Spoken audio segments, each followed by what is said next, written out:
Imagine a world where your past doesn't define you, where you're free from the weight of others' opinions, where happiness isn't something you chase, but something you choose. Sounds liberating, doesn't it? Welcome to Book Summary, where we explore the most transformative ideas from the world's greatest books. Today, we're diving into The Courage to be Disliked by Ichiro Kishimi and Fumitake Koga, a profound exploration of Adlerian psychology that challenges everything you thought you knew about life, relationships, and self-worth. This book isn't just a read, it's a journey. A journey that begins with a young man, frustrated and lost, seeking answers from a wise philosopher.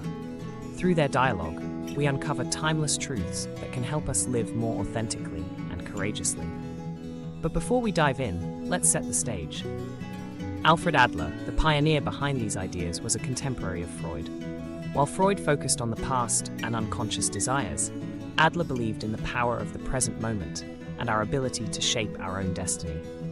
His teachings are not just theoretical, they're practical, actionable, and life-changing. So, grab a cup of tea, sit back, and let's begin this journey together. Let's start with the foundation of the book, Adlerian psychology. Alfred Adler believed that our past doesn't dictate our future. Instead, he proposed that we are driven by our goals and purposes, a concept called teleology. Here's a story to illustrate this. Meet Sarah.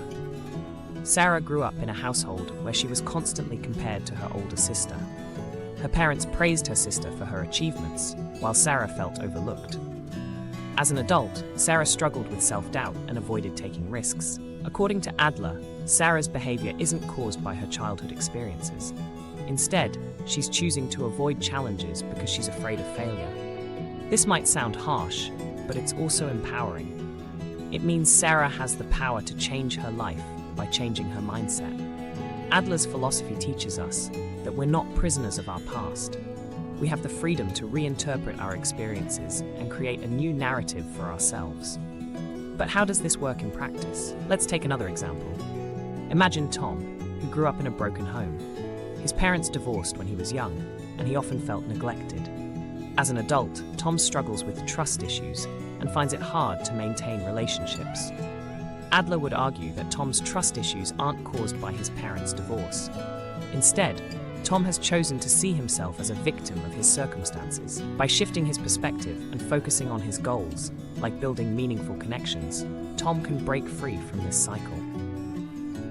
This is the essence of teleology.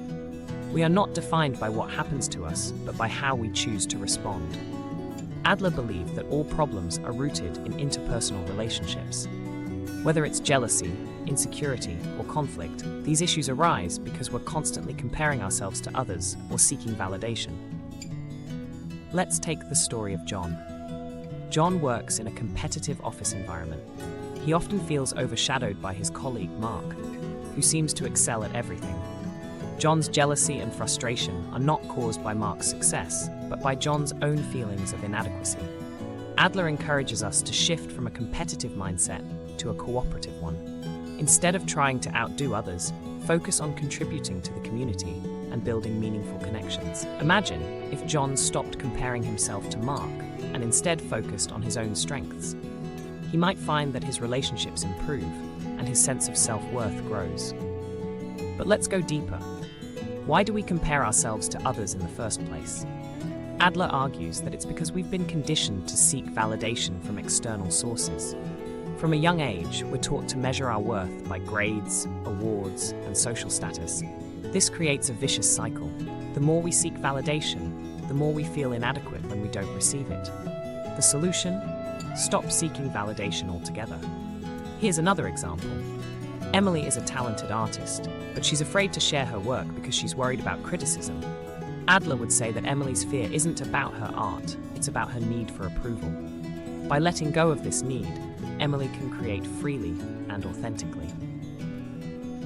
This is the power of Adler's teachings. They help us break free from the chains of comparison and live life on our own terms.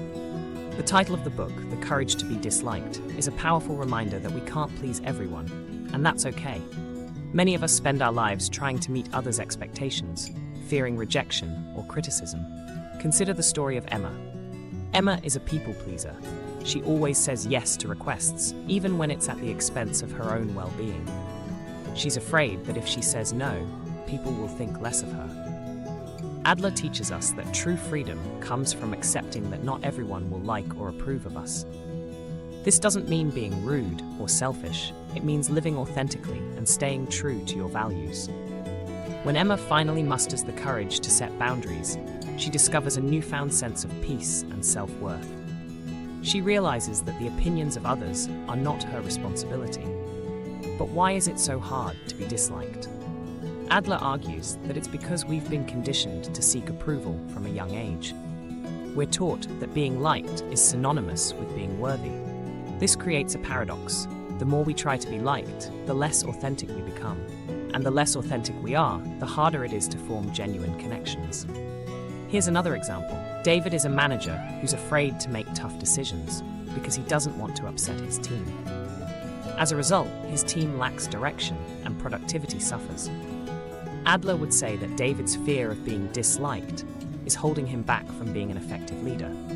By embracing the courage to be disliked, David can make decisions that benefit the team in the long run, even if they're unpopular in the short term. This is the essence of Adler's message. True freedom comes from letting go of the need for approval and living life on your own terms. One of the most practical concepts in the book is the separation of tasks. Adler suggests that we should focus only on what we can control and let go of what we can't. Let's revisit Sarah's story. Sarah often worries about what her colleagues think of her. She spends hours rehearsing conversations in her head, afraid of saying the wrong thing. Adler would say that Sarah's task is to communicate honestly and respectfully.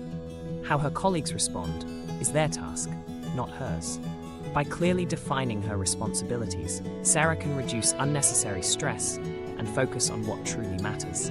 This principle is especially useful in relationships, where boundaries are often blurred. When we stop trying to control others' reactions, we create space for healthier, more authentic connections. But let's go deeper. Why do we feel the need to control others' opinions? Adler argues that it's because we've been conditioned to seek validation from external sources. Here's another example. Lisa is a parent who's constantly worried about her child's grades. She spends hours helping with homework and micromanaging every aspect of her child's education. Adler would say that Lisa's task is to provide support and guidance. Her child's performance is their task, not hers. By letting go of this need for control, Lisa can create a healthier, more balanced relationship with her child. This is the power of the separation of tasks. It helps us focus on what we can control and let go of what we can't, leading to greater peace and fulfillment. Adler encourages us to live in the present moment, free from the burdens of the past and the anxieties of the future. He argues that life is a series of moments, and true happiness comes from fully experiencing each one. Take the story of Alex. Alex is constantly worried about the future.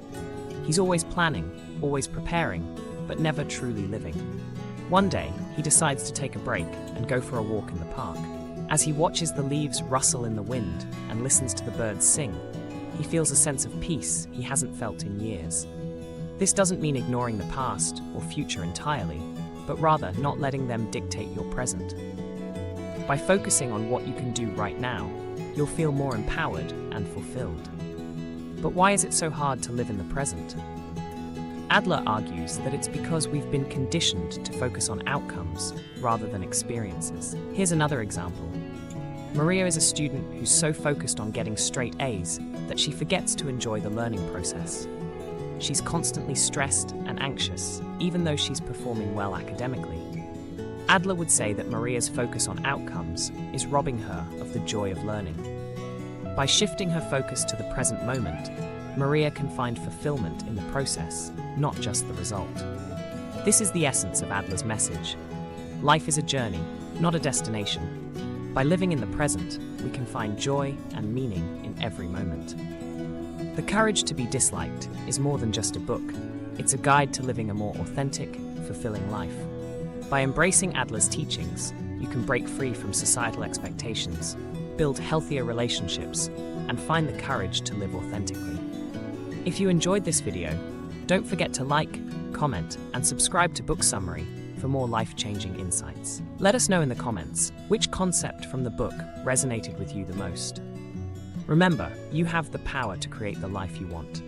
Thank you for watching, and until next time, keep exploring, keep growing, and keep living courageously.